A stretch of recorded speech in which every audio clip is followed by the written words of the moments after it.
જૂનાગઢ સૌરાષ્ટ્રની સૌથી મોટી ગણાતી જળ સિંચાઈ યોજના એટલે બાદલપુર ઓઝત રૂમ 2 ડેમના દરવાજાનું રિપેરિંગ કામ પૂરજોશમાં.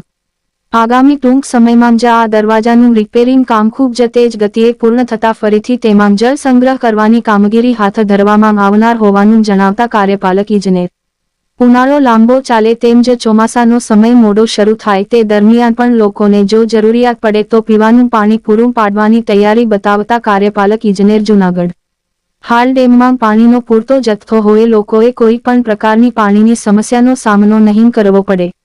કાર્યપાલક ઇજનેર ડેમ બન્યા બાદ પ્રથમવાર દરવાજાની રિપેરિંગની કામગીરી ચાલુ હોય સમગ્ર વિસ્તારમાં લોકોની અવરજવર પર મુકાયો છે પ્રતિબંધ.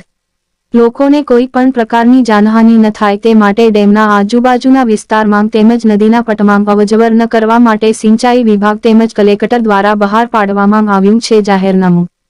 તમે 45 દિવસ સુધીના સમયગાળા દરમિયાન ડેમના દરવાજાની રિપેરિંગની કામગીરી પૂર્ણ કરવામાં આવશે. હાલ ડેમમાં 8.84% પાણીનો જથ્થો છે સંગ્રહ.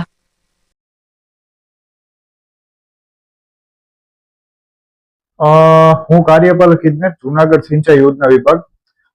મારા અંતર્ગત કુલ 14 જેટલા ડેમો આવે છે. 11 જેટલા સ્પેસિફાઈડ એટલે ખાસ કેટેગરીના ડેમો આવે છે, જેના અંદર હાલમાં એટલે કે 12 મેના રોજ પાણીની સ્થિતિ કંઈક આ પ્રકારે છે. મધુવંતી ડેમ જે છે એમાંથી 48.80% જેટલું ફિલ છે, ભરેલો છે.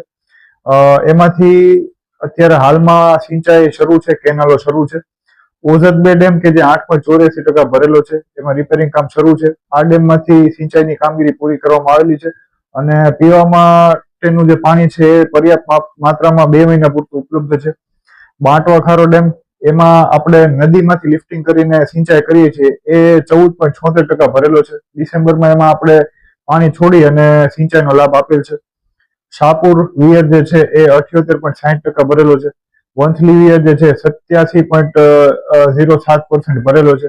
આ બંને જે છે રિચાર્જ પ્રકારની સ્કીમો છે, એના અંદર જે છે સીધી સિંચાઈ નહીં થતા જમીનમાંથી પાણી ઉતરીને જમીનના તળ ઊંચા આવે છે, એ આટલા માત્રામાં ભરેલો છે.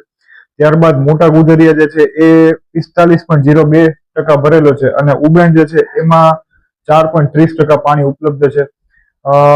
મોટા પ્રમાણમાં આપણે કહીએ તો પાણી હાલ ઉપલબ્ધ છે અને ચોમાસું જે છે 15 જૂને આવવાની સંભાવના છે. ત્યાં સુધી પાણીની કોઈ પ્રકારની તંગી સિંચાઈમાં અથવા પીવાના પાણીમાં પડે એની સંભાવના ખૂબ ઓછી છે.